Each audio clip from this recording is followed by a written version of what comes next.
All right, everybody, welcome back to the layout, and this is going to be episode number 123.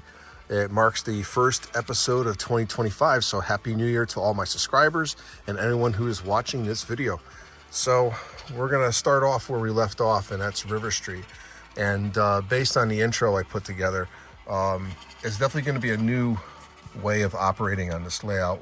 If I had a beer truck trying to get loaded, or somebody just parked the truck there for loading in the future, in a future time, and then here comes the train, and it's just going to add another layer of just some fun ops. But what I decided I wanted to do was get this corner all situated with the building that's actually going to go there. So I'm actually going to take all this out, and this is probably going to be staying exactly where it is. I may have to adjust it based upon the size of the Craftsman kit. And then I'm going to work on the backdrop. So we'll be right back.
All right, so now that the end of Mill River is all taken apart, now I can get the Craftsman kit and assemble that. So what I'm going to do is I'm going to temporarily assemble it.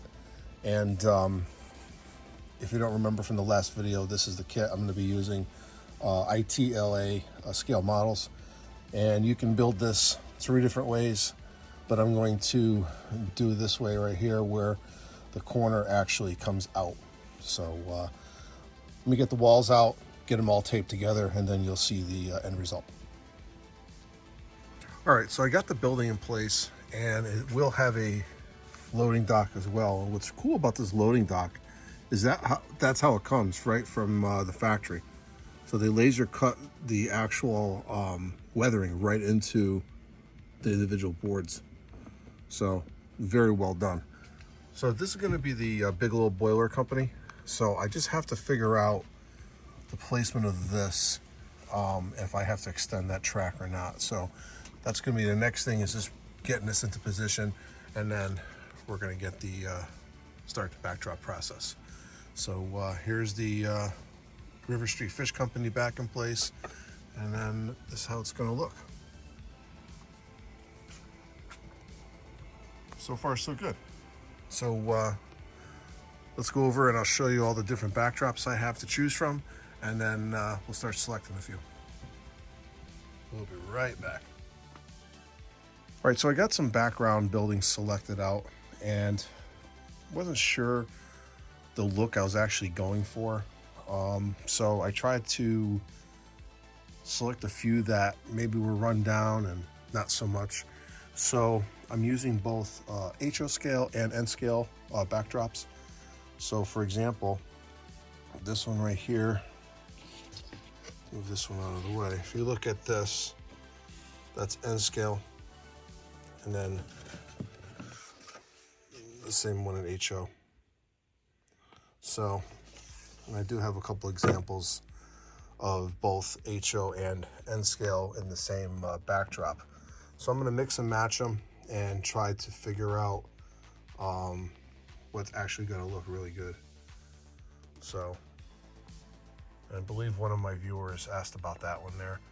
So I have it both in N scale and HO, and these you can get online. I believe it's trackside backdrops.com or something like that, but these are available. And this is actually a pretty cool backdrop. So let's go over to the layout, and I'm going to start selecting a few of these. So I decided to go probably with this one here, and then I'm going to actually make another section, kit bash it up to here, and I still got a little bit of room that I can put some end scale stuff up there. Maybe I'll just come up one row and then put the end scale up there. So for some reason, this one here, I like this one here. So what I'm gonna do is I'm gonna print another one of these, and then try to splice them together. And then this is kind of talking to me right now too. So we'll see. Let me get a couple more of these printed, and we'll be right back. So a lot of my inspiration comes from the Franklin and South Manchester Railroad, built by George Sellios. And in my opinion, it has the best backdrops on a model railroad. And the pictures that I'm using to help me guide this build is the Fillmore Yard backdrop.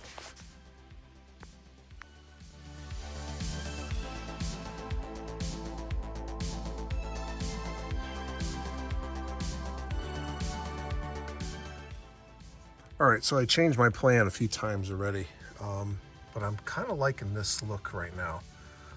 Trying to put like a factory wall right here up and close, and then try to simulate another factory in the distance. And I'm trying to make this one a larger factory.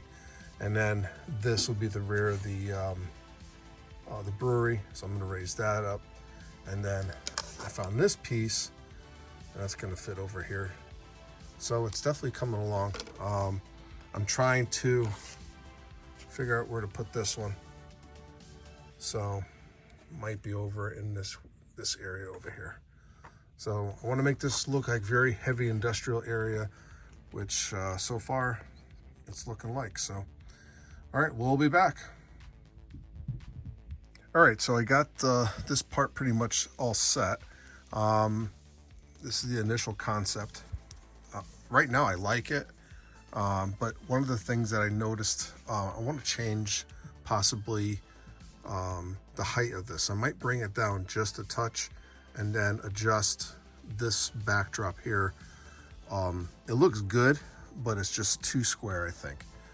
But you know, once you start having these things on top of the buildings, it definitely adds variety. So, and this is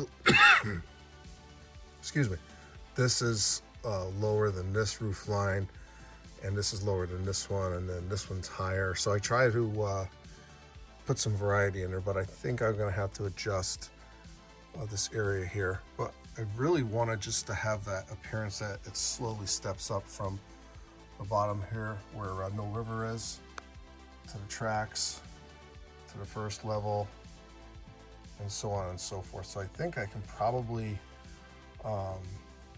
lower it down a touch. But you know, if you look at it from this point of view, like right here, this is a pretty cool scene. So I'm not sure yet. So I'm gonna have to definitely ponder this one. So what I'm gonna do in episode 124, I'm going to continue on this way and all the way across. So I'm gonna be also putting an addition to the top of this building here. So, whoops. So we're going to continue at episode 124. So I hope you liked it so far. This is Ron Haven Rails. Thanks for watching, and I'll see you at the next layout update.